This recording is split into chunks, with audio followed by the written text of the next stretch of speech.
Radio Tehran, শুরু হচ্ছে বিশ্ব সংবাদ। ইন্নালিল্লাহ। আবারও মধ্যপ্রাচ্যে তৃতীয় বিশ্বযুদ্ধ শুরু হয়ে গেছে। মার্কিন যুক্তরাষ্ট্রের সঙ্গে ইরান যুদ্ধবিরতি করবে না বিধায় পাকিস্তানে ইরানের পক্ষ থেকে কোনো প্রতিনিধি দল পাঠানো হয়নি। অবস্থায় পুরোপুরি ফেঁসে গেছে মার্কিন যুক্তরাষ্ট্র। এখন তারা কোনোভাবেই ইরানকে এই যুদ্ধবিরতিতে রাজি করাতে পারছে না। ইরান কোনোভাবেই তাদের কথা শুনছে না। এর ফলে আবারও ভয়াবহ পাল্টা হামলা শুরু হচ্ছে। পুরো বিশ্বজুড়ে দখলদার ইসরায়েলি বাহিনীর এই কার্যক্রমে ফেঁসে যাচ্ছে সবাই। আর এরই মাঝে আমাদের হাতে এসেছে এই যুদ্ধের সর্বশেষ গুরুত্বপূর্ণ সবথেকে তাজা আপডেট সংবাদ আপনাদের জানিয়ে দিব। প্রথমেই জানাবো, মার্কিন অবরোধ ডিঙিয়ে হরমুজ পাড়ি দিচ্ছে ইরানের হাজার হাজার পণ্যবাহী জাহাজ। মার্কিন অবরোধ উপেক্ষা করে হরমুজ প্রণালী অতিক্রম করছে ইরানের পতাকাবাহী হাজার হাজার জাহাজ। ইরানের আধা বার্তা সংস্থা তাসনিম নিউজ জানিয়েছে, সুজা 2 নামের একটি জাহাজ প্রথমে হরমুজ প্রণালী পাড়ি দিয়ে অন্য দেশে চলে গিয়েছে। এটি ইরানের জন্য অত্যন্ত গুরুত্বপূর্ণ একটি বিষয়। এরপর জানাবো, চুক্তি না হওয়া পর্যন্ত ইরানের বন্দরে অবরোধ থাকবে বলল ডোনাল্ড ট্রাম্প। চুক্তিতে রাজি না হওয়া পর্যন্ত যুক্তরাষ্ট্র ইরানের উপর আরোপিত বন্দর অবরোধ তুলে নেবে না বলে জানিয়েছে যুক্তরাষ্ট্রের প্রেসিডেন্ট ডোনাল্ড ট্রাম্প। এই অবরোধ ইরানের অর্থনীতিতে বড় ধরনের চাপ সৃষ্টি করছে বলে মনে করেন তিনি। তাই তিনি ইরানের উপর থেকে এই অবরোধ তুলে নেবেন না। এদিকে ট্রাম্পকে আক্রমণাত্মক ভাষা ব্যবহারে সতর্ক করল পাকিস্তান।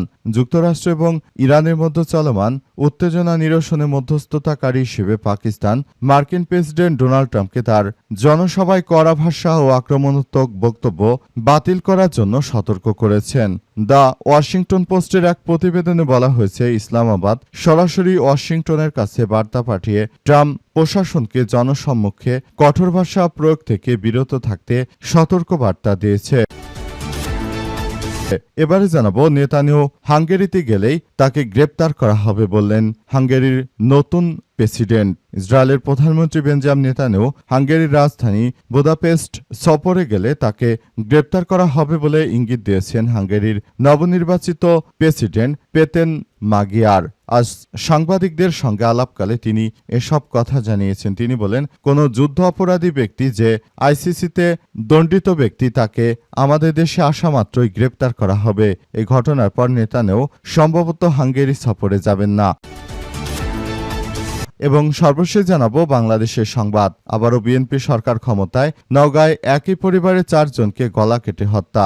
বাংলাদেশে দীর্ঘদিন এমন কোনো ঘটনা না ঘটলেও বর্তমান ঘটেছে। নওগাঁ জেলা নিয়ামতপুরে 4 জনকে কুপিয়ে হত্যা করেছে দুর্বৃত্তরা। হত্যার শিকার হয়েছেন স্বামী, স্ত্রী এবং তাদের 2 সন্তান। এই তথ্য নিশ্চিত করেছে নিয়ামতপুর থানার ভারপ্রাপ্ত কর্মকর্তা ওসি মাহবুবুর রহমান। আজ দিবাগত মধ্যরাতে নিয়ামতপুর থানার বাহাদুরপুর ইউনিয়নের এই এলাকায় হত্যাকাণ্ডের ঘটনা ঘটে। নিহতের নাম পরিচয় এখনও আমরা জানতে পারিনি, তবে আমাদের চ্যানেলের সঙ্গে আপনারা আপডেটেড থাকুন।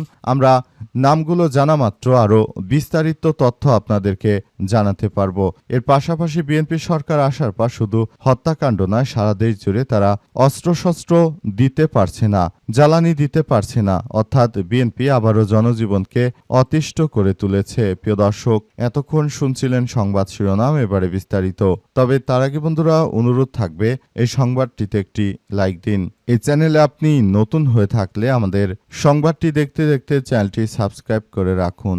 কমেন্ট করে বন্ধুরা আপনার মূল্যবান মতামত জানিয়ে দিন আপনি বিশ্বের কোন দেশ থেকে বা বাংলাদেশের কোন স্থান থেকে আমাদের সংবাদটি দেখছেন এবং শুনছেন। আর বন্ধুরা, সংবাদটি আপনার সোশ্যাল মিডিয়া ফেসবুকে শেয়ার করে বন্ধুদেরও দেখার সুযোগ করে দিন।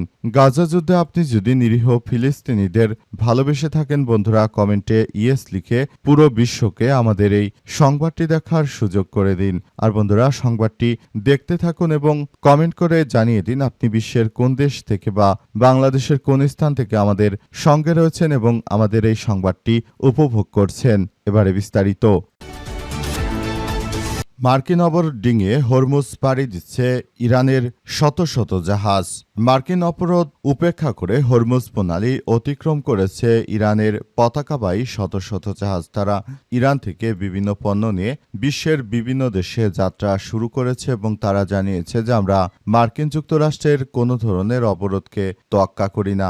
এছাড়াও তারা আরও জানিয়েছে যে পুরো মধ্যপ্রাচ্য জুড়ে দখলদার ইসরায়েলি বাহিনী ও মার্কিন যুক্তরাষ্ট্র যে ধরনের অনাকাঙ্ক্ষিত ঘটনাগুলো তারা ঘটানোর চেষ্টা করছে, এটি আমরা কখনোই কোনোভাবে আসলে গ্রহণযোগ্য কোনো বিষয় হিসেবে দেখছি না বলে জানিয়েছে ইরান। ইরানের ইসলামী বিপ্লবী গার্ড বাহিনীর সদস্যরা আরও দাবি করেছেন যে যে কোনো মূল্যে তারা দখলদার ইসরায়েলি বাহিনীকে ধূলিসাৎ করে দেবে। ততক্ষণ পর্যন্ত তারা এই কার্যক্রম চালিয়ে যাবে বলে সিদ্ধান্ত গ্রহণ করা হয়েছে। মধ্যপ্রাচ্য জুড়ে দখলদার বাহিনীর বিরুদ্ধে ভয়াবহ আক্রমণ অব্যাহত রাখা হয়েছে এবং এ আক্রমণের ফলে পুরো মধ্যপ্রাচ্য জুড়ে এখন ভয়াবহ একটি তৃতীয় বিশ্বযুদ্ধের দ্বারপ্রান্তে চলে এসেছে। মার্কিন পাগলাটে প্রেসিডেন্ট ট্রাম্পের এই অনাকাঙ্ক্ষিত ঘটনাগুলো ঘটানোর মধ্য দিয়ে মূলত সারা বিশ্বই এখন পারমাণবিক যুদ্ধের দ্বারস্থ হচ্ছে।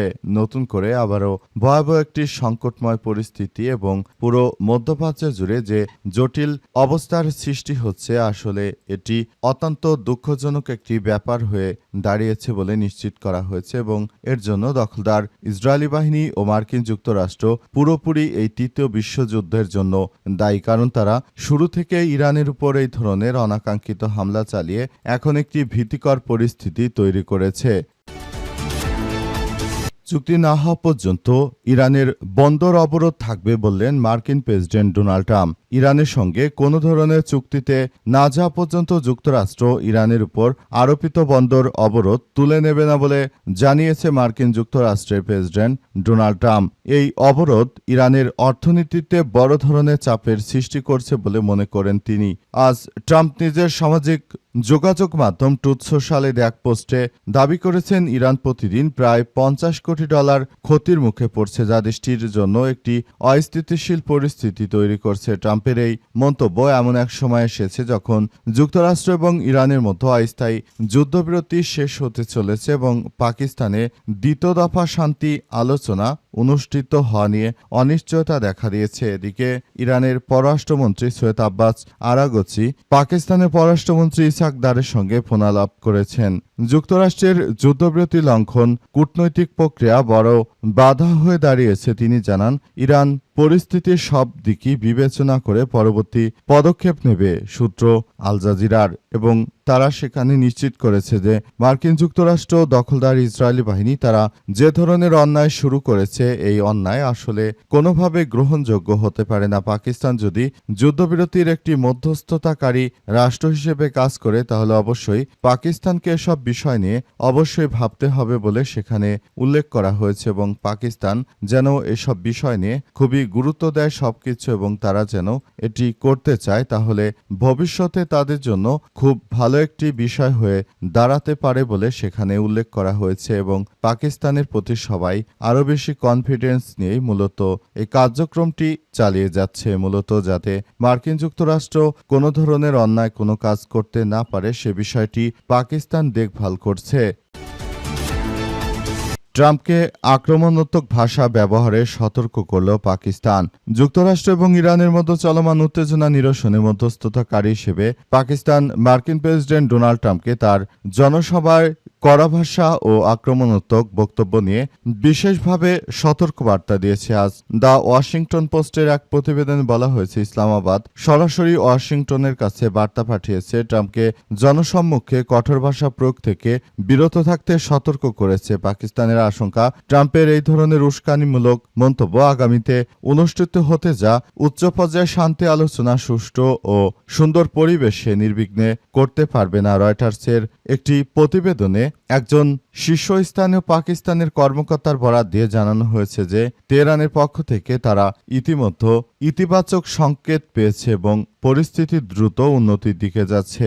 রয়টার্সের প্রতিবেদনে আরও জানানো হয়েছে যে এখন এই পরিস্থিতি সবার জন্য অত্যন্ত দুঃখজনক একটি ব্যাপার হয়ে দাঁড়িয়েছে। আমরা মনে করি এই প্রক্রিয়ার মধ্য দিয়ে আসলে যে কার্যক্রমগুলো চলছে সেগুলো করার জন্য আসলে সবাইকে এখনই অত্যন্ত গুরুত্ব সহকারে প্রতিটি বিষয় নিয়ে নিয়ে কাজ করতে হবে বলে সেখানে উল্লেখ করা হয়েছে এবং আরও জানানো হয়েছে যে এখন থেকে সবাইকে এসব বিষয় নিয়ে অত্যন্ত দক্ষতার সাথে কাজ করতে হবে। নিজের দেশটাকে সুন্দরভাবে গড়ে তোলার মধ্য দিয়ে আমরা সবাই যেন আগামীতে একটি সুন্দর ও সমৃদ্ধশালী রাষ্ট্র গঠন করতে পারি, সেই ব্যাপারটি আমাদের সবাইকে খুবই সুন্দরভাবে গড়ে তোলার মধ্য দিয়ে এগিয়ে যেতে হবে। যদি মার্কিন যুক্তরাষ্ট্র এই ধরনের উস্কানিমূলক কথাবার্তা বলে তাহলে সেক্ষেত্রে যুদ্ধবিরতি কিন্তু হচ্ছে না এবং এই যুদ্ধবিরতি থেকেই মূলত আরেকটি ভয়াবহ পরিস্থিতি সৃষ্টি হতে পারে বলে এমন আশঙ্কা করা হচ্ছে।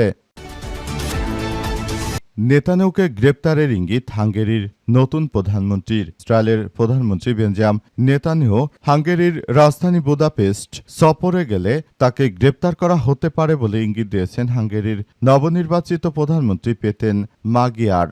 আজ সাংবাদিকদের সঙ্গে আলাপকালে তিনি এমন কথা বলেছেন। পেতেন মাগিয়ার বলেছেন, যদি কোনো দেশ আন্তর্জাতিক অপরাধ আদালতের সদস্য হয় এবং গ্রেপ্তারি পরোয়ানাভুক্ত কেউ তাদের ভূখণ্ডে প্রবেশ করে তাহলে তাকে অবশ্যই গ্রেপ্তার করা হবে। হাঙ্গেরির সাবেক প্রধানমন্ত্রী ভিক্টর অরবান নেতানিয়াহু ডানপন্থী সরকারের সঙ্গে ঘনিষ্ঠ সম্পর্ক গড়ে তুলেছিলেন। 2024 সালে গাজা যুদ্ধ চলাকালে যুদ্ধাপরাধের অভিযোগে নেতানিয়াহু এবং সাবেক ইসরায়েলি প্রতিরক্ষা মন্ত্রী ইয়োভ গ্যালেন্টের বিরুদ্ধে গ্রেপ্তারি পরোয়ানা জারি করে আন্তর্জাতিক অপরাধ আদালত সূত্র সিএনএন-এর। তখন থেকে নেতানিয়াহু শুধুমাত্র যুক্তরাষ্ট্রেই সফরে গেছে, এছাড়া তিনি আর কোনো দেশে সফরে যাননি এবং বর্তমান তিনি অন্যান্য রাষ্ট্রগুলোতে সফরে যেতে চাইলে তার বিরুদ্ধে অ্যাকশন নেওয়া হবে বলে এমন কিছু মন্তব্য তারা করেছে এবং পরিস্থিতি যতই জটিল আকার ধারণ করুক না কেন এর জন্য আসলে তারা এই পরিস্থিতি থেকে মুক্ত হতে চায়। তারা চায় একটি সুন্দর রাষ্ট্র কাঠামো গড়ে তুলতে যেখানে কোনো হানাহানি,